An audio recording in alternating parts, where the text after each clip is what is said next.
오늘 함께 읽은 요한복음 17장은 예수님이 체포되기 직전에 하나님께 드린 기도입니다. 예수님이 제자들에게서 좀 떨어진 곳에 베드로와 야고보, 요한을 따로 데리고 가신 후에 돌을 하나 던지면 닿을 만한 곳에 혼자 머물면서 제자들을 위해 기도를 하셨는데, 요한이 그 기도 소리를 듣고 기억을 되살려 복음서에 기록으로 남겼습니다. 덕분에 우리는 예수님이 겟세마네 동산에서 땀방울이 핏방울이 되도록 무슨 기도를 드리셨는지를 이 요한복음 17장을 통해서 알 수 있게 되었습니다. 무슨 기도를 드리셨을까요? 오늘 함께 읽은 본문만에서도 예수님은 믿음이 보존되게 해 주십시오 라는 기도를 몇 차례나 반복하십니다. 제자들의 믿음이 보존되기를, 그리고 제자들의 말을 듣고 예수님을 믿게 될 모든 자들의 믿음이 보존되기를 기도하십니다. 하나님께서 부르시는 그날까지 믿음으로 살고 믿음을 지키며 사는 것, 그것이 예수님이 우리에게 가장 바라고 원하시는 것이었구나 하는 것을 생각하게 됩니다. 사람이 하나님께 받는 복 중에 복이 뭘까요? 믿음의 복이 아닐까 생각합니다. 왜냐하면 믿음은 사람의 지혜와 지식과 노력으로 생기는 것이 아니기 때문입니다. 하나님께서 그의 아들 예수 그리스도를 통하여 우리 죄를 사해 주시고 영생을 얻게 하셨다는 이 복음이 어찌 사람의 지혜로 믿을 수 있는 것이겠습니까? 그래서 바울 사도는 이런 말을 해요. 유대인은 표적을 구하고 헬라인은 지혜를 찾으나 우리는 십자가에 못 박힌 그리스도를 전하니 유대인에게는 그리끼는 것이요 이방인에게는 미련한 것이로되 오직 부르심을 받은 자들에게는 유대인이나 헬라인이나 그리스도는 하나님의 능력이요 하나님의 지혜이라고 말합니다. 복음은 믿으려고 애쓴다고 믿을 수 있는 게 아니라 하나님께서 믿음을 갖도록 택하여 부르신 자들에게 주시는 선물이라는 것이죠. 그래서 예수님도 말씀합니다. 너희가 나를 택한 것이 아니요 내가 너희를 택하여 세웠나니 이는 너희로 가서 과실을 맺게 하고 또 과실이 항상 있게 하여 내 이름으로 아버지께 무엇을 구하든지 다 받게 하려 함이라. 그러려고 우리가 주님을 택한 게 아니고 주님이 우리를 택하여 우리에게 복음을 믿는 그 선물을 주셨다는 말씀입니다. 십자가의 은혜가 믿어져야 감사로 살 수 있습니다. 십자가의 은혜가 믿어져야 자기 십자가도 짊어진 채 주님의 십자가를 따를 수 있습니다. 십자가의 은혜가 믿어져야 주님의 몸된 교회가 정말 내 몸처럼 소중하게 여겨집니다. 십자가의 은혜가 믿어져야 용서하며 살 수 있습니다. 십자가의 은혜가 믿어져야 사랑으로 살게 되고 십자가의 은혜가 믿어져야 연약함으로 인해 우리가 죄 중에 빠졌다가도 회개함으로 그 은혜 꼭 붙들고 다시 일어설 수 있는 것입니다. 그렇기 때문에 믿음이 보존된다는 것이 얼마나 중요한 일이겠습니까? 믿음이 흔들리면 믿음 위에 구축되어 있던 모든 것이 흔들릴 수밖에 없습니다. 믿음이 무너지면 믿음의 눈으로만 바라볼 수 있었던 소망이 무너져 버립니다. 믿음이 무너지면 하나님께서 그 믿음을 보시고 주시려고 예비하셨던 그 모든 복된 선물이 하늘 창고에 그냥 쌓여있게 되는 것입니다. 그러니 사탄 마귀가 믿음이 곱게 자라도록 그냥 내버려 두진 않겠죠. 열심을 내리고 할 때 야, 잘한다 잘해 하고 응원할 리가 없지 않겠습니까? 교회가 믿음 위에 반듯하게 세워져서 도약하려고 몸부림칠 때 일사천리로 길이 척척 열리고 다 한마음 한뜻이 되어서 주님의 뜻을 이루도록 가만히 둘 리가 없지 않겠습니까? 그래서 예수님은 기도를 가르치시면서 우리를 시험에 들게 하지 마시옵고 다만 악에서 구하옵소서라고 기도하라고 말씀하십니다. 성경에는 두 가지 종류의 시험이 나옵니다. 시험하는 주체가 하나님이신 경우가 있고 사탄 마귀가 시험하는 경우가 있습니다. 하나님이 시험하실 때는 우리를 넘어뜨리려고 시험하는 것은 아닙니다. 훈련하시고 점검하시기 위해 시험합니다. 스가랴 13장 9절 생명의 말씀 1번을 보면 이렇게 말씀합니다. 내가 그 3분의 1을 불 가운데 던져 은같이 연단하며 검같이 시험할 것이라. 그들이 내 이름을 부르리니 내가 들을 것이며 나는 말하기를 이는 내 백성이라 할 것이요 그들은 말하기를 여호와는 내 하나님이시라 하리라 말씀합니다. 하나님께서 시험하는 이유를 무엇이라고 말씀합니까? 순금과 순은을 얻기 위해서 불 가운데 던져 넣어서 철광석을 재련하듯이 연단하기 위함이다. 훈련하기 위함이다. 라고 말씀합니다. 연단해서 이스라엘을 자기 백성 삼으시려고. 그래서 그들이 여호와가 우리의 하나님입니다. 하나님이 우리의 아버지가 되십니다. 하고 고백할 수 있는 믿음의 사람으로 세우시려고 하나님은 성도들을 시험하신다. 연단하신다. 훈련하신다라고 말씀합니다.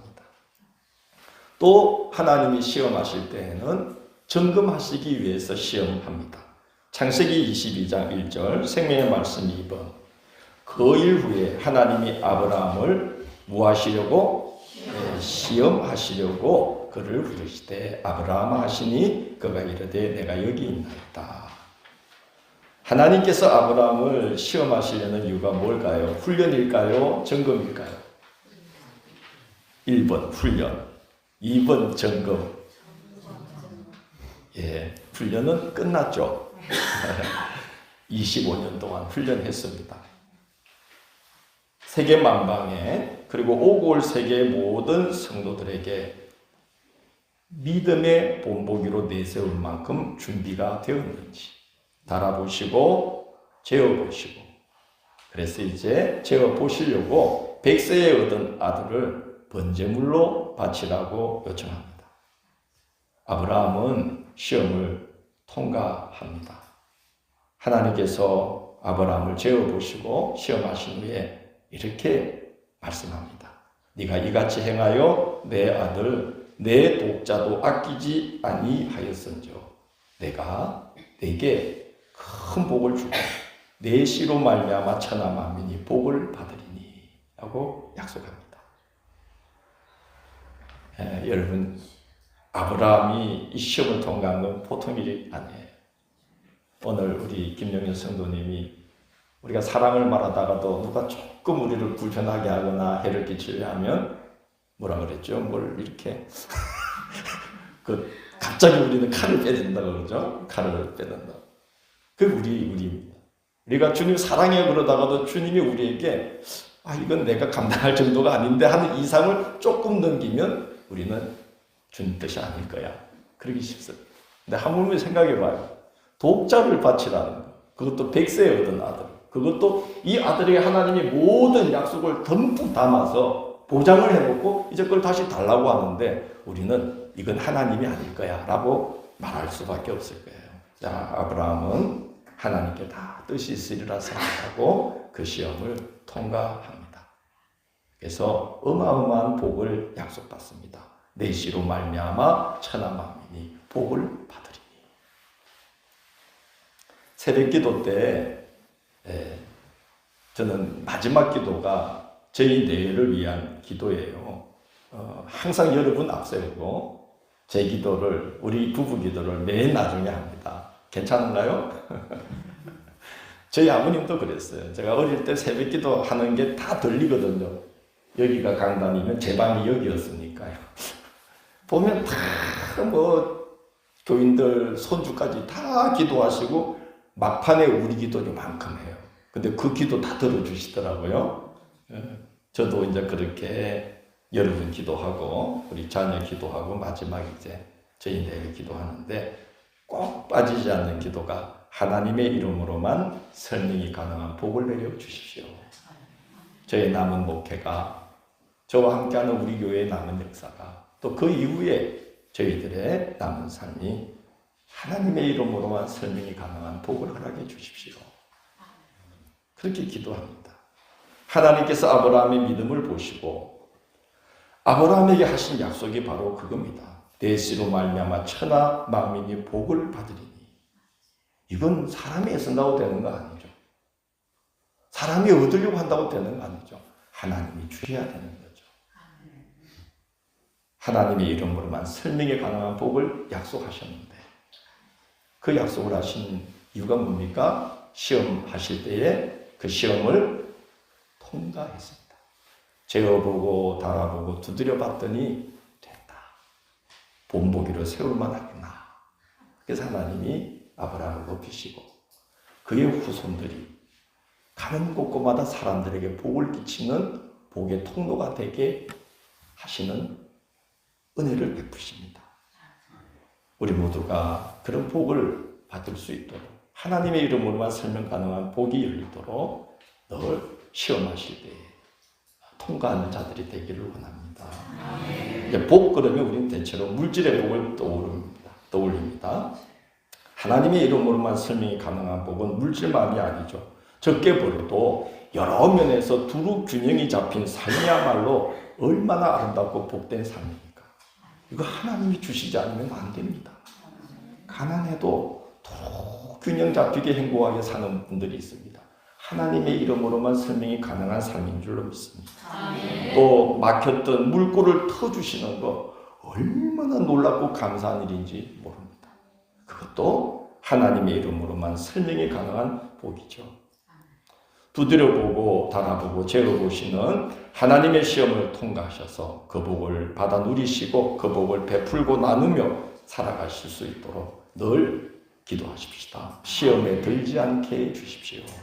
이렇게 기도하면 주님이 시험 중에 다 통과하도록 우리를 도우실 겁니다. 시험하는 주체가 사탄 마귀이면 목적이 뭐겠습니까? 훈련도 아니요 점검도 아니요 넘어뜨리려는 것입니다. 베드로전서 5장 7절로 9절 생명의 말씀 3번 너희 염려를 다 주께 맡기라. 이는 그가 너희를 돌보십니다. 근신하라 깨어라. 너희 대적 마귀가 우는 사자같이 두루다니며 삼킬 자를 찾나니 너희는 믿음을 굳건하게 하여 그를 대적하라. 이는 세상에 있는 너희 형제들도 동일한 고난을 당하는 줄을 압니다. 베드로 사도는 이렇게 부탁합니다. 너희 염려를 다 주께 맡기라. 그가 너희를 돌보시나니. 이 말은 사탄 마귀가 굶주린 사자처럼 먹잇감을 찾아 두루 찾아다닐 때 절대로 우리 힘으로는 그 시험을 이길 수가 없다는 거죠. 그래서 주님께 우리를 맡겨야 그가 우리를 돌보고 지켜주신다는 말씀입니다. 여러분도 신앙의 여정 중에 그런 경험을 하신 적이 한두 번 있으실 겁니다. 이거 정신 차리지 않으면 큰일 나겠구나. 사탄이 지금 아가리를 딱 벌리고 힘을 막 흘리면서 내 바로 머리 위에 와 있구나. 내가 머리를 조금만 들면, 그죠? 내가 하기를 기다리면서 힘을 흘리면서 내 바로 머리 위에서 입을 벌리고 있구나. 정신 차리지 않으면 내가 큰 시험에 빠지겠구나. 이런 경험들을 해보셨죠? 우리 성도님들은 전혀 시험 들지 않고 가인이 속에 아벨을 죽이려는 딱 생각을 품으니까 하나님 불사하시고 가인에게 그러죠. 죄가 문간에서 너를 기다리나니 너는 죄를 다스려야 할지니라. 큰일 날 순간에 있다. 사탄이 아가리를 딱 벌리고 네가 문간을 나오기만을 기다리고 있다. 그러니까 하나님을 의지하고 회개하라. 그런 말씀을 합니다. 우리도 그런 시간들을 우리는 경험하면서 살아갑니다. 예수님도 그런 우리를 아시기 때문에 시험에 들지 말게 하시고 다만 악에서 구하여 주십시오라고 기도하라고 하십니다. 뭡니까? 우리는 주님의 도우심 없이는 절대로 사탄의 유혹을 이겨낼 수 없는 자들이기 때문에 그런 것입니다. 주님, 우리는 주의 도우심 없이는 이 사탄의 유혹을 절대로 이겨낼 수 없습니다 하고 주님 앞에 늘 우리의 연약함을 고백하는 자들이 되기를 원합니다. 그러면 주님께서 시험을 이겨내도록 도와주십니다. 연약한 걸 고백할 때 주님은 도와주십니다. 시험에 들지 않게 지켜주십니다. 이런 말이 있어요. 자료 1번. 우리 한번 같이 읽어볼까요? 예수님의 사역은 광야에서 사탄의 유혹을 물리치심으로 시작되었고 십자가에서 사탄의 세력, 곧 죄와 사망의 권세를 멸하심으로 완성되었다. 그러므로 주님을 의지하면 백전불패하나 주님을 의지하지 않으면 백전백패하나. 우리 주님이 이 사탄의 유혹을 사역하실 때 물리치셨고 십자가에 달려 돌아가실 때에 죄와 사망의 권세 사탄의 세력에 이미 사망 선고를 내리셨다는 거예요. 물론 계속 활동을 하겠지만 허리를 꺾어 놓으셨다는 거죠. 그래서 우리가 이 주님을 의지하면 백전불패, 그리고 주님을 의지하지 않으면 백전백패 한다는 거죠. 이건 명백한 사실입니다. 교회의 성경 통독이 지금 사무엘 하에서 열왕기상으로 넘어가고 있는데요. 다윗 이야기가 쭉 전개됩니다. 그런데 다윗이 이 훌륭한 분이 일생에 딱 2번 시험에 빠져요. 한 번은 뭐죠? 우리아의 아내 바세바에게서 솔로몬을 낳고 마태복음 1장에 나오잖아요. 이거 얼마나 부끄러운 이야기예요. 아니 남의 아내에게서 말이 돼야 안 돼요. 그 한 번 실수를 합니다. 장군들과 병사들을 전쟁터에 내보내고 한가로이 궁중에 옥상을 거닐다가 그만 그 모욕하는 바세바를 본 거예요. 그러면 어떻게 해야 됩니까? 눈을 가려야 됩니까? 그래요. 시험에 빠져듭니다. 직접 전쟁터에 나가지 않아도 될 정도로 든든하고 평안한 날들이 이어지고 있었다는 거죠. 그래서 다 내보내고 혼자 있는데 그때 그만 그런 일이 일어나고 만 겁니다. 여러분 뭘 놓치고 있었던 걸까요? 다윗이 기도를 놓치고 있었던 거 아닐까요? 기도. 편안하고 자기가 전쟁에 안 나가도 다 돌아가. 그러니까 기도 안 해도 그냥 돌아가요. 평안해요. 아무 문제가 없어요. 그때 다윗이 어마어마한 시험에 빠져듭니다.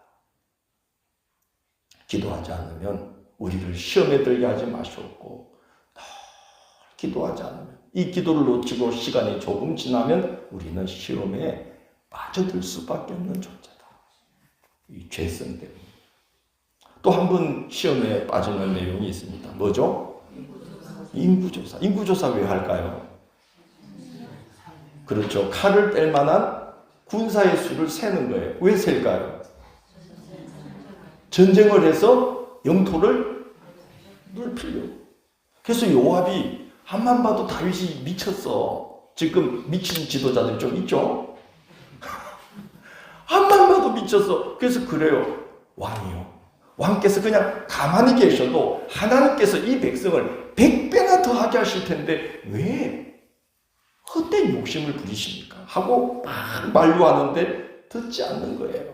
뭐에 빠진 거예요? 시험에 빠진 거예요. 영토를 넓히고 왕권을 강화해서 제국의 왕이 되고 싶은 이 노욕을 이겨내지를 못한 거예요. 주의 전에 거하는 것이 나의 평생의 소원입니다. 내 평생에 원하는 한 가지 그것을 말씀하라면 내가 주의 전에 거하며 주의 전의 아름다움을 바라보며 주의 얼굴을 사모하는 그것이라. 늘 이렇게 주님으로 만족하던 다윗이었는데 이 제국을 이루고자 하는 욕심에 빠져든 거예요. 그래서 엄청난 대가를 치릅니다. 사탄은 우리가 주님 손 붙들고 하나님 나라에 들어가기 직전까지 갖가지 방법으로 틈타고 들어와서 우리를 시험한다는 것을 우리는 생각해야 됩니다. 갖가지 방법으로 언제까지요? 죽을 때까지. 주님 손 딱 붙들고 하나님 앞으로 인도함 받기 직전까지는 항상 위험해요. 위험해요. 다행히 그때마다 하나님께서 개입하셔서 책망하셨고 다윗은 회개함으로 악에서 건짐을 받을 수가 있었습니다. 여러분, 시험에 들지 않는 것도 감사한 일이지만 시험에 들었다가 악에 치우치지 않고 악에서 건짐을 받는 게 얼마나 감사한 일입니까? 사람이 악이 악인지 모른 채 악을 저지르면 너무너무 힘들어져요. 알면서도 자신의 안위와 정치적 목적을 위해 나라와 온 세계를 불끄덩이로 내몰고 있는 자들을 우리가 매일 뉴스에서 보죠. 온 세계가 고통을 받고 있습니다. 저는 매일 그들이 제정신이 돌아오기를 마음 졸이며 기도를 하고 있어요. 생각해 보십시오. 어디에 빠져 있습니까? 악에 빠져 있어요. 빠져 있어요. 빠져 있는지 모르거나 아니면 알고 있지만 자기의 정치적인 야망이나 개인의 안위를 위해서 계속 악을 저지르고 있는 것이죠. 그래서 마음을 졸이며 기도합니다. 호러무저 저기서 유조선이 나와야 한국에 서주가 들어오고 그래야 나프타라는 무슨 플라스틱 알갱이가 생기고 그래야 이게 장판도 만들어내고 데코 타일도 만들어내고 우리 자재비가 안 올라갈 텐데 사람은 자기와 연결돼야 다 걱정을 해요. 그래서 공사하는 내내 이게 왜 이렇게 세계가 시끄럽나? 주님 자재비 올라가면 안 됩니다 하고 저희는 그저 그 정도지만 휴전을 하버야는 이 와중에도 폭격을 해서 수천 명이 지금 막 죽어갑니다. 악에 빠져 있는 겁니다. 다만 악에서 건져 주시옵소서. 얼마나 놀라운 기도입니까? 그걸 보면 다윗이 하나님의 경고 앞에서 즉각 회개하고 돌이킨 것은 참 놀라운 결단이요 하나님께 복받은 영혼이라는 생각이 듭니다. 무소불위의 권력을 진 자로서 하기 힘든 결단을 한 거 아닌가. 하나님께서 그를 악에서 구해주신 덕분입니다. 악에서 빠져나오지 못한 사울왕을 생각해 보세요. 하나님께서 다윗을 통해 두 분이나 죽을 자리에서 살려주셨어요. 또 사무엘을 통해서 여러 차례 경고하셨음에도 다윗은 악에서 헤어나올 줄을 모릅니다. 이방 사람 도에게 손으로 노업 땅의 선지자들 80명을 죽여요. 주에 좀 한 사람을 죽여도 그 죄가 얼마나 무서운 건데 80명을 죽여요. 이방인의 손을 통해서. 엔돌의 무당을 찾아가서 구설해가지고 사무엘의 혼령을 불려내는 지경에 이릅니다. 하나님께 버림받은 영혼입니다. 악에서 건짐을 받지를 못하는 겁니다. 다만 악에서 구하여 주시옵소서라고 기도하는 자는 잠시 악으로 기울어질 수 있어도 악에 빠진 채 헤어나오지 못하는 비참한 지경에는 이르지 않습니다. 그러므로 우리는 항상 시험에 들지 말게 해 주시고 또한 다만 악에서 구해 주십시오. 마음이 완악해지지 않도록 마음이 똘덩이처럼 단단해지지 않도록 그래서 회개를 하려야 회개를 할 수가 없어. 마음이 찢어서 회개해야 되는데 마음이 똘덩이처럼 굳어지면 마음이 찢어지지를 않잖아요. 휘장을 찢을 수가 없어요. 그래서 악에서 건짐을 받을 수가 없는 겁니다. 늘 기도로 살아가야 될 줄로 압니다. 또한 예수님은 그 기도에 우리라는 말을 더하셨어요. 우리를 시험에 들지 말게 하시옵고 다만 악에서 구하시옵소서. 교회 공동체에 속한 자들이 시험에 들지 않도록 또 시험에 들었다면 악에서 속히 건짐을 받도록 서로를 위해 기도하라는 말씀입니다. 우리를 시험에 들지 말게 하시고 우리를 다만 악에서 구하여 주십시오. 에베소서 6장 18절로 19절 생명말씀 4분 보면 다윗은 바울은 에베소 교회에 이렇게 부탁합니다. 모든 기도와 간구를 하되 항상 성령 안에서 기도하고 이를 위하여 깨어 구하기를 항상 힘쓰며 누구를 위하여 구하라? 여러 성도를 위하여 구하라. 그리고 또 누구를 위하여? 나를 위하여 구할 것은 내게 말씀을 주사 나로 입을 열어 복음의 비밀을 담대히 알리게 하옵소서 할 것이니 목회자인 자신을 위해서도 기도해 주시고 서로가 여러 성도들이 서로를 위해 기도해 주십시오. 늘 성령 안에서 깨어서 그렇게 서로를 위해 기도하십시오. 그래야 서로 중보하며 기도하는 교회는 시험을 이기고 앞으로 전진할 수 있습니다. 서로를 위해 기도하십시오. 그렇게 부탁을 합니다. 여러분, 철새가 한번 이동을 하면 수천 킬로미터를 날아서 이동을 한대요. 대양을 건너고 대륙을 건너는데 이게 혼자서 날아라 그러면 절대로 못 난대요. 그래서 무리지어 날아가면 날아갈 수 있대요. 여러분, 가을에 보시죠, 그죠?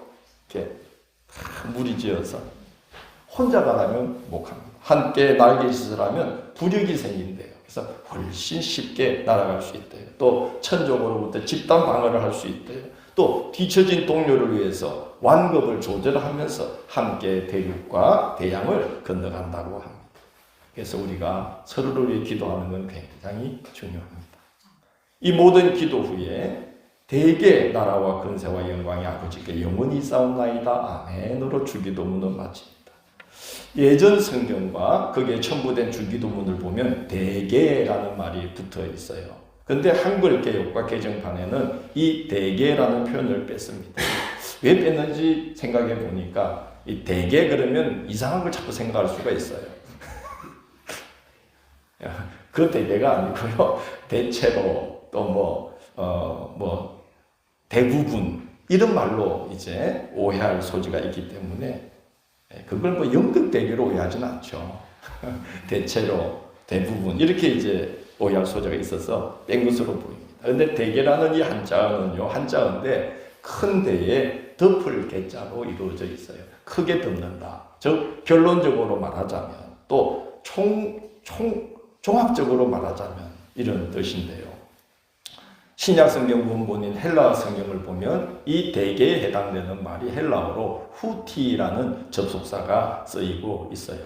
결론적으로 말하자면이라는 뜻이기도 하지만 후티는 왜냐하면이라는 접속사로도 사용되는 말이라고 합니다. 우리가 이렇게 나만의 일용할 양식이 아니라 우리의 일용할 양식을 기도할 수 있는 이유는 나라와 권세와 영광이 아버지께 있음을 믿기 때문입니다.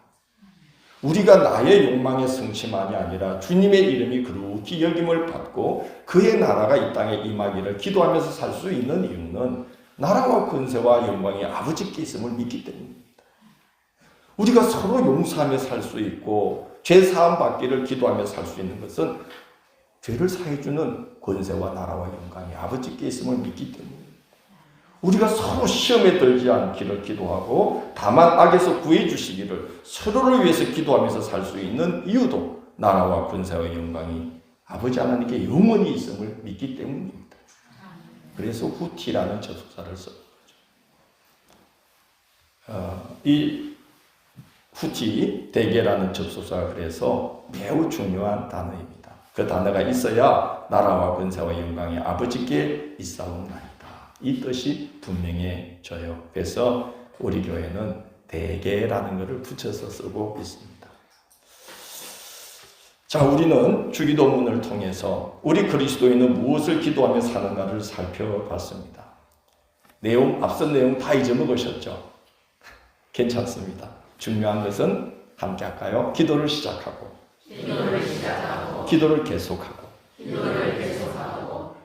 꾸준히 기도하는 것입니다. 매일의 일상 속에 기도 시간 정해놓고 꾸준히 매일 지속적으로 기도하다 보면 주님께서 우리의 기도를 점점 확장시켜 주셔서 나만이 아니라 우리를 위해 기도하게 하십니다. 그리고 기도의 깊이가 더해주게 해주셔요. 계속 기도하다 보면. 그래서 주님의 나라와 그 의를 위해 기도하며 살 수 있도록 우리를 이끌어 주십니다.